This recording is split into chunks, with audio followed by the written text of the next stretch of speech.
मित्रों, आज का विषय है अन्न का स्तर और उसका शरीर एवं मन पर प्रभाव। अन्न से रस, रक्त, मांस, अस्थि, मज्जा, मेद, शुक्र, धातुएं युक्त शरीर बनता है। आहार पर शरीर की स्थिरता और पुष्टि बहुत कुछ निर्भर रहती है, ये सर्वविदित है। इस तथ्य को समझने के कारण ही बहुमूल्य पौष्टिक आहार किया जाता है। शक्तिदायक औषधियाँ खाई जाती हैं। आहार शास्त्र की शोध एवं विवेचना इसीलिए की जाती रहती है कि उसके द्वारा शरीर अधिक स्वस्थ और पुष्ट बने। आहार का शरीर पर ही नहीं, मन पर भी भारी प्रभाव पड़ता है। आहार के भी दो भाग हैं, एक स्थूल, दूसरा सूक्ष्म। उसका स्थूल शरीर के स्थूल कलेवर रूप में दिखाई पड़ता है। सूक्ष्म भाग उसकी चेतना शक्ति से, जिसे गुण या प्रकृति कहते हैं, ये अंश मन का भाग बन जाता है। भूमि का, पंच तत्वों का जितना अंश अन्न में है, उसका प्रभाव शरीर तक सीमित है, पर अन्न के उपार्जन में, पकाने, परोसने आदि संपर्क में जो भावनाएं जुड़ती हैं, वे खाने वाले के मन पर प्रभाव डालती हैं। सत्व, रज, तम प्रकृति का अन्न भी होता है। आहार का वर्गीकरण इस गुण प्रधानता के आधार पर भी किया जा सकता है। सतोगुणी अपार सद्बुद्धि उत्पन्न करता है और तमोगुणी दुर्बुद्धि उपजाता है। अन्न के स्थूल रूप को ही नहीं, उसकी सूक्ष्म स्थिति को भी ध्यान में रखा जाना चाहिए, तभी हमारे शरीर और मन का समुचित परिपोषण हो सकता है। जो अन्न खाया जाता है, उसका सूक्ष्म भाग मन बन जाता है। छांदोग्य उपनिषद में लिखा है, जो अन्न खाया जाता है वो 3 भागों में विभक्त हो जाता है, स्थूल अंश मल, मध्यम अंश रस, रक्त, मांस आदि, और सूक्ष्म अंश मन बन जाता है। वाल्मीकि रामायण में लिखा हुआ है, मनुष्य जैसा अन्न खाता है वैसे ही उसके देवता भी बन जाते हैं।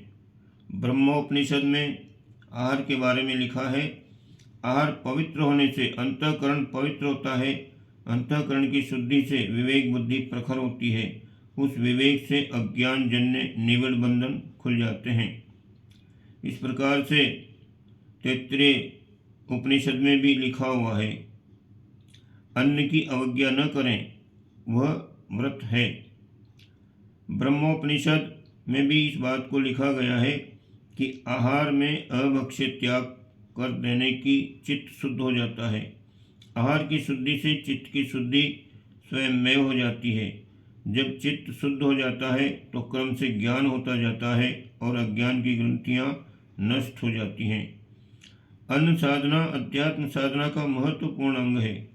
शुद्ध, सात्विक, न्याय उपार्जित, सुसंस्कारी आहार प्राप्त किया जाना चाहिए और उसे शरीर के लिए औषधि एवं अंतःकरण की शुद्धि के लिए भगवान का प्रसाद मानकर रुचि एवं श्रद्धापूर्वक खाया जाना चाहिए। इस प्रसंग पर शास्त्र का निर्देश इस प्रकार से है। छांदोग्य उपनिषद में लिखा है, अन्न के साथ जुड़ी भावनाओं से प्राण समर्थ होते हैं, प्राणों में घुली भावनाओं से मंत्र समर्थ होते हैं, मंत्रों में घुली भावनाओं से कर्म प्रबल होते हैं और कर्मों से जुड़ी भावनाओं से फल उपलब्ध होता है। संकल्प ही श्रेष्ठ है, सो तुम संकल्पों की उपासना करो। तैत्तिरीय उपनिषद में भी अन्न के बारे में लिखा है, अन्न से ही प्राणी उत्पन्न होते हैं, उसी के आधार पर जीते हैं और अंत में उसी में लीन हो जाते हैं। जो अन्न को ब्रह्म मानकर उसकी उपासना करते हैं, सो उसे ही प्राप्त कर लेते हैं। श्रम उपार्जित सद्भाव युक्त सतोगुणी आहार की ही प्रशंसा है। उसी के आधार पर जीवन शुद्धि होती है। मंत्र योग तप भी उसी के आधार पर सफल होते हैं।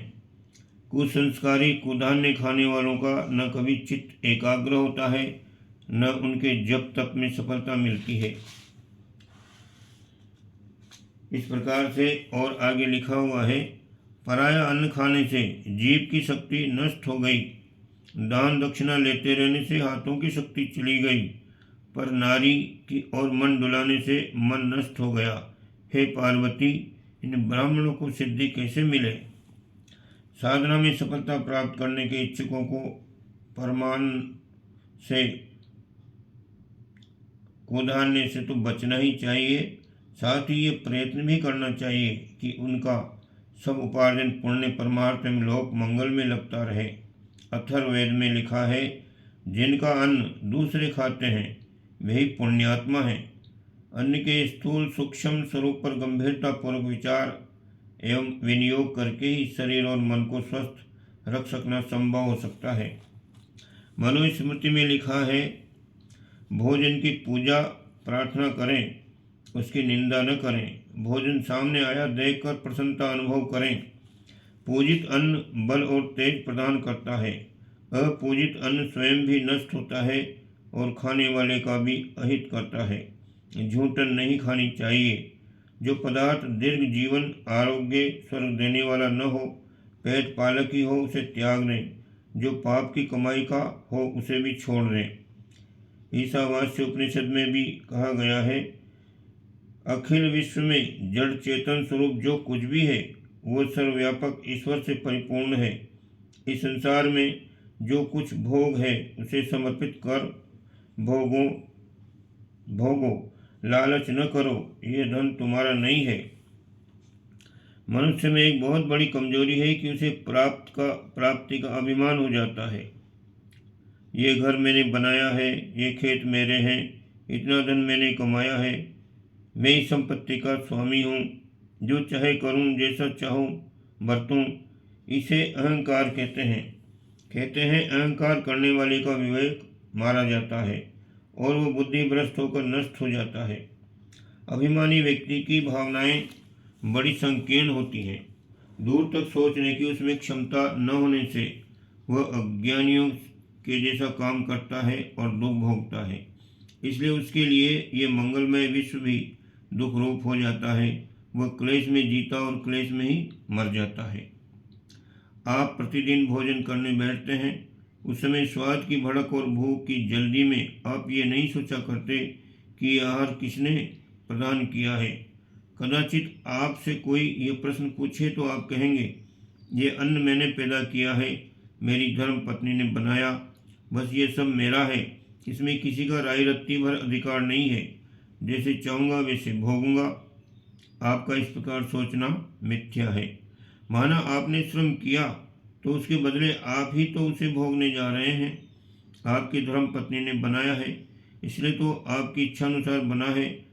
पर आप थोड़ा ऊंचे उठकर विचार कीजिए कि आपके इस अन्न में सृष्टि के नियामक परमात्मा का अधिकार है। उसने धरती न बनाई होती तो आप अन्न कहाँ उगाते? बीज न बनाया होता तो क्या पैदा कर लेते? फिर कहीं आपका ही अस्तित्व न होता। ये मनुष्य शरीर न मिला होता तो इसे भोगने की सामर्थ्य आप में कहाँ से आती?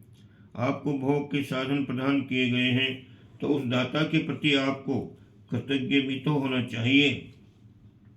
भोजन करने के पूर्व आप उसे परमात्मा को समर्पित कर दिया करें तो इसमें आपका घटेगा कुछ नहीं, वरन अन्न की शक्ति के साथ भावना बल भी बढ़ेगा।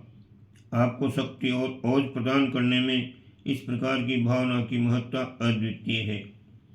जो भोजन आप ग्रहण करते हैं उसी के द्वारा आपका पोषण और नवनिर्माण नहीं होता। प्रत्युत भोजन करते समय आपकी जैसी मन स्थिति होती है, मन जैसा सूक्ष्म प्रभाव फेंकता है और जैसी भावनाएं लेकर भोजन किया जाता है उनका भी आपके जीवन निर्माण से महत्वपूर्ण संबंध होता है। उन भावनाओं का विकास शरीर के रक्त, मांस, वीर्य और प्राण के द्वारा प्रस्फुटित होकर सारे जीवन में बिखर जाता है। परमात्मा को भोजन समर्पित करने से जो सात्विक और पवित्र विचार प्रभाव उमड़ता है वह अपने शरीर और जीवन में घुल जाता है। शरीर पुष्ट और बलिष्ठ बनता है, साथ में संकल्प मजबूत होते हैं और उस निश्चयात्मक बुद्धि से बनने वाला जीवन क्रम भी अधिक सुव्यवस्थित बन पड़ता है। प्रातःकाल से लेकर दोपहर तक काम करने में आपके सामने अनेक प्रकार की परिस्थितियाँ आती हैं। कभी क्रोध उत्पन्न होता है, कभी खिन्नता आती है, कभी भय पैदा होता है, कभी निराशा उत्पन्न होती है। अनेक तरह के बुरे विचार भी प्रभावित करते रहते हैं। काम की कठोरता में उत्तेजना, उद्विग्नता, ईर्ष्या, द्वेष पैदा होना स्वाभाविक सा है। कई बार दूसरे लोग अपने काम में बाधाएं डालते हैं, उसके कारण प्रतिशोध की भावनाएं भी भड़क उठती हैं। दोपहर को घर लौटते हैं तो अशुभ विचारों का पूरा बोझ साथ लेते हैं। ये कुत्सित विचार भोजन करते समय भी बने रहे तो वे स्थायित्व ग्रहण करने लगेंगे। परमात्मा के प्रति समर्पण का विचार करते ही आपकी अंतरात्मा विशाल हो जाती है, उसमें सारे कलुष कसाय धुल जाते हैं, आगे के लिए एक स्वस्थ चैतन्यता अनुभव करने लगते हैं। आहार ग्रहण करने के समय भावनाओं के सम्मिश्रण का फल अलौकिक है। इससे आत्मा में स्वर्गीय शांति का अवतरण होता है। बच्चे अपनी माँ का दूध पीते हैं तो कितनी अटखेली करते हैं, कभी मुंह नोचते हैं तो कभी चूम चटकार करते हैं। तरह तरह के आमोद प्रमोद करता है बालक। माँ के प्रति उसकी कृतज्ञता पूर्ण प्रकट होती है। माँ भी ये देखकर अपना ममत्व उधेड़ती है, दूध के साथ भावनाएं पिलाती हैं। बच्चे के स्वास्थ्य और सुडौलता में दूध उतना महत्वपूर्ण नहीं होता जितना माँ बेटे के द्वारा विनिर्मित उल्लास और ममता भरा वातावरण। वह दूध बच्चे के लिए शहद से भी अधिक मीठा, शक्तिवर्धक और अमृत के समान होता है। मनुष्य का पिता परमात्मा है। पिता की शक्ति और सामर्थ्य माता से बढ़कर होती है। अपने पुत्र की भावनाओं को देखकर उसका जी भर आता है। तब वो अपने शिशु को अपनी भावनाओं का रस उसी तरह पिलाता है जैसे माता अपने बेटे को दूध पिलाती है। निर्लेप, भव्य और उत्तम मन स्थिति सुंदर स्वास्थ्य के लिए प्रथम आवश्यक तत्व है। भयपूर्ण, क्लांत या उद्विग्न मन स्थिति में भोजन करना आलस्य और रोग शोक को निमंत्रण देता है। जो कुछ भी आप लेते हैं वो पाचन के उपरांत शरीर का एक भाग बन जाता है। उस भोजन के साथ जो कुछ सूक्ष्म विचार थे वे भी शरीर में बस जाते हैं। लोग समझते हैं खाद्य पदार्थ में शक्ति है, इसलिए आहार की बाहरी सफाई पर तो ध्यान देते हैं, किंतु आंतरिक स्वच्छता को उपेक्षित करते हैं। इससे उत्तम स्वास्थ्य और निरोग शरीर की आकांक्षा नहीं सफल होती। ये शब्द थियोसॉफिकल सोसाइटी के विद्वान संत लेड बीटर ने वस्तु की आंतरिक दशा नामक पुस्तक में लिखे हैं। परमात्मा पूर्ण पवित्रता का प्रतीक है। जब वो भोजन में हमारे साथ बैठ जाता है तो सात्विकता की लहर दौड़ने लगती है। परमात्मा का प्रसाद पुष्टिदायक, मधुर, स्वादिष्ट और थोड़ा होता है। प्रसाद भावना से लिया हुआ आहार भी वैसा ही होना चाहिए, मीठा, स्वल्प, सात्विक और स्वादिष्ट। इसी में स्वास्थ्य की तृप्ति की संभावनाएं भी टिकी हैं। जब भगवान साथ नहीं होता तभी लोग अखाद्य पदार्थ भक्षण करते हैं, असात्विक भोजन लेते हैं। मांस, मिर्च, मसालेदार, गरिष्ठ पदार्थ, प्याज और इसी तरह के अन्य दूषित पदार्थों का सेवन वही लोग करते हैं जो परमात्मा को अपने अंदर धारण नहीं करना चाहते। इसी के फलस्वरूप उन्हें स्वास्थ्य का सुख नहीं मिलता, भावनाओं का सुख नहीं मिलता। आहार का उद्देश्य मन को, स्वाद इंद्रिय को तृप्त करना मात्र नहीं, वरन उसका जीवन की गतिविधियों से गहरा संबंध है। जिस व्यक्ति का जैसा भोजन होगा उसका आचरण भी उसके अनुरूप ही होगा। जिसके जीवन में अनेक बुराइयां धसी हैं, अनेक मनोविकारों से जो ग्रस्त है, उसे अपना जीवन सीधी राह पर लाने का प्रारंभिक एक साधन आहार शुद्धि और परमात्मा को समर्पित कर भोजन करना है। आहार में ईश्वरीय दिव्यता का समावेश होता है तो काम, क्रोध, उत्तेजना, चंचलता, निराशा, उद्वेग आदि बुराइयां दूर होती हैं। स्वस्थ, शक्ति और सौंदर्य बढ़ता है। ये मनुष्य का कर्तव्य भी है।